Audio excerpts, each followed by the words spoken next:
उत्तराखंड में समान नागरिक संहिता के लिए बहुत गंभीरता के साथ काम चल रहा है। इसके लिए मैं उत्तराखंड के मुख्यमंत्री धामी जी को हृदय से आभार व्यक्त करता हूं, धन्यवाद देता हूं।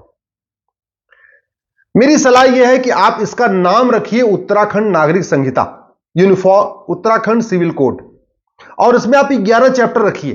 पहला चैप्टर एज ऑफ मैरिज, यानी उत्तराखंड में लड़के और लड़की की शादी की उम्र एक समान होगी, चाहे वो हिंदू हो या मुस्लिम हो या पारसी हो या ईसाई हो।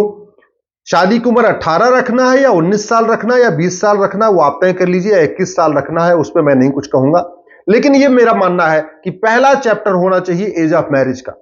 इसी तरीके से उत्तराखंड सिविल कोड का जो दूसरा चैप्टर हो वो है रजिस्ट्रेशन ऑफ मैरिज। सबके लिए शादी का रजिस्ट्रेशन कराना मैंडेटरी करिए। तीसरा चैप्टर इसमें रखिए आप ग्राउंड्स ऑफ डिवोर्स, किस किस आधार पे डिवोर्स होगा।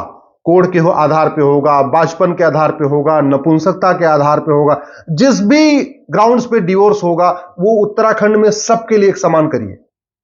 चौथा इसमें चैप्टर रखिए प्रोसीजर ऑफ डिवोर्स। अभी डिवोर्स के बहुत प्रोसीजर चल रहे हैं उत्तराखंड में। उत्तराखंड में तलाके हसन चल रहा है, उत्तराखंड में तलाके एहसन चल रहा है, उत्तराखंड में तलाके बाइन चल रहा है, उत्तराखंड में तलाके किनाया चल रहा है, ऐसे अलग अलग चल रहे हैं। ग्राउंड्स ऑफ डिवोर्स और प्रोसीजर ऑफ डिवोर्स सबके लिए एक समान होना चाहिए। इसलिए मैं आपसे रिक्वेस्ट कर रहा हूं, आप इसमें चैप्टर 4 रखिए प्रोसीजर ऑफ डिवोर्स। पांचवा रखिए चैप्टर इसमें गुजारा भत्ता, मेंटेनेंस। सबको गुजारा भत्ता मिलना चाहिए। उत्तराखंड की बेटी, वो मुस्लिम बेटी हो, हिंदू बेटी हो, हिंदू बेटी को तो पहले मिलता है, पारसी हो, ईसाई हो, सबको है। गुजारा भत्ता का फार्मूला एक होना चाहिए, अलग अलग नहीं होना चाहिए। ऐसा नहीं होना चाहिए कि हिंदू की बेटी है उसको अलग फार्मूला है गुजारा भत्ता का, मुस्लिम की बेटी है तो अलग फार्मूला है ना। फार्मूला सबके लिए कॉमन रखिए। छठवां, गोद लेने का अधिकार सभी बेटियों को दीजिए। भरण पोषण का अधिकार भी सभी बेटियों को दीजिए। हमारी उत्तराखंड में जो मुस्लिम बेटियां हैं ना, उनको बच्चा गोद लेने का अधिकार है, ना उनको बच्चे को भरण पोषण का अधिकार है। माता पिता की देखभाल का अधिकार सभी बेटियों को दीजिए। हिंदू बेटियों को माता पिता की देखभाल का अधिकार है, मुस्लिम बेटियों को माता पिता की देखभाल का अधिकार नहीं है। इसलिए मैं धामी जी से रिक्वेस्ट करता हूं, एक चैप्टर आप इसमें डालिए माता पिता की देखभाल। एक चैप्टर इसमें डालिए विरासत। विरासत का एक समान अधिकार सबको होना चाहिए, अलग अलग नहीं।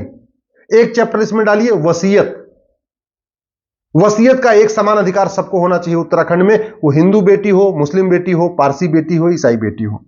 इसी तरीके से जनसंख्या नियंत्रण, इसी में एक चैप्टर आप डाल दीजिए फैमिली साइज। हम दो, हमारे दो, सबके दो।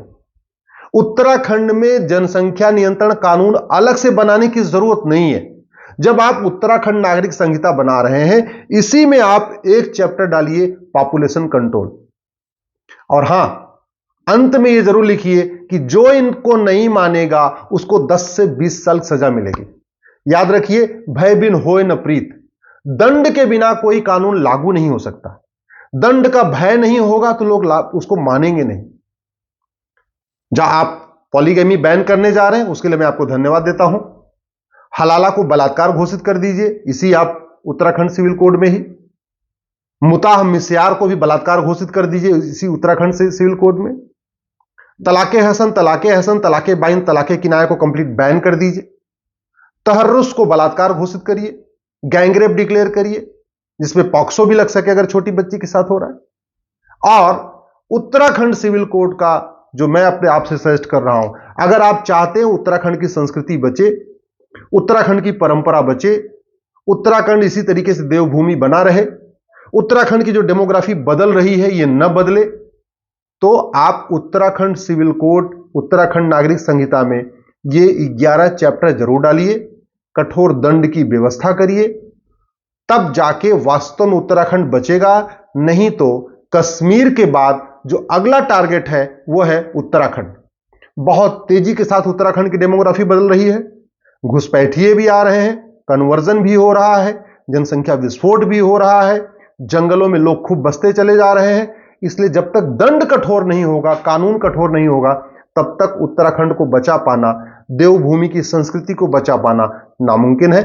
मैं आशा करता हूं माननीय मुख्यमंत्री धामी जी इसको ध्यान से सुनेंगे, अपने अधिकारियों को बोलेंगे कि उत्तराखंड नागरिक संहिता में 11 चैप्टर डालिए। मैं रिपीट कर देता हूं। Chapter number 1 age of marriage, chapter number 2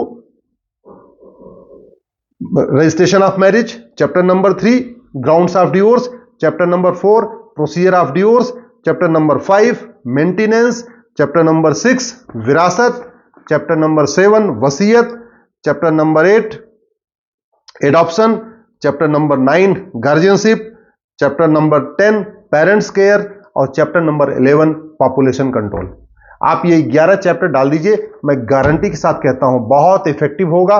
और आप अगर ये 11 चैप्टर डाल देंगे उत्तराखंड में, तो यही आपका जो उत्तराखंड सिविल कोड है बाद में पूरे देश में भी लागू करने में आसानी हो जाएगी। आपका उत्तराखंड सिविल कोड एक मॉडल हो जाएगा पूरे देश के लिए। बाद में इसी उत्तराखंड सिविल कोड को, उत्तराखंड नागरिक संहिता को केवल शब्द बदल दिया जाएगा, उत्तराखंड की जगह भारत शब्द आ जाएगा, तो ये भारतीय नागरिक संहिता हो जाएगी, पूरे देश में लागू हो जाएगी। मैं आशा करता हूं कि धामी जी इसको ध्यान से सुनेंगे, देखेंगे और अपने अधिकारियों को उत्तराखंड नागरिक संहिता में इन सुझावों को शामिल करने के लिए जरूर कहेंगे।